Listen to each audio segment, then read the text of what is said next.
Pirmą kartą buvo mums 19 metais. Mums pasireiškė kojų skausmais, bet jinai tuo metu labai smarkiai ūgtelėjo ir daktarai sakė, kad tai augimo staigaus šuolio skausmai sukelti. Ir galiausiai, kol pradėjo ant kūno atsirasdinėti mėlynės be jokios priežasties. Ir mums įtarė mažakraujystę, atsiuntė į Vilnių, o kai keliavom į Vilnių, paaiškėjo, kad pas mus yra leukemija. Ir tą pačią dieną jau nebeleido išvažiuoti, iš karto paguldė. Vidutiniškai mums sekėsi, buvo ir gerėjimų, ir pablogėjimų.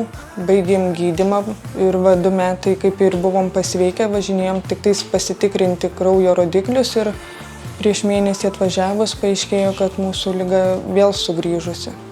Pirmą kartą tai žemė po kojom dingo tiesiog.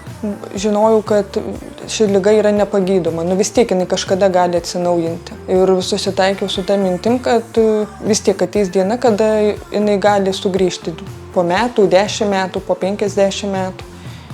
Ir kai sužinojau antrą kartą, šiek tiek gal lengviau buvo, bet vis tiek. O jinai visą laiką buvo labai stiprus vaikas pas mane.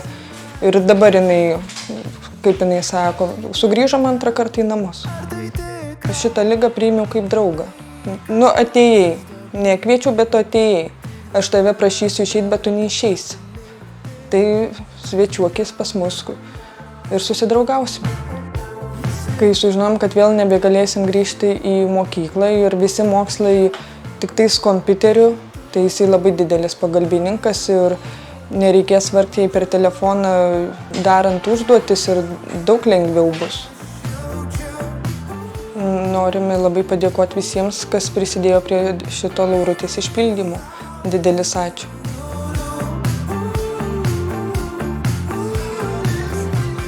Ačiū Rimanto Kaukėno fondui ir visiems, kurie prisidėjo prie mano svajonės išpildymo.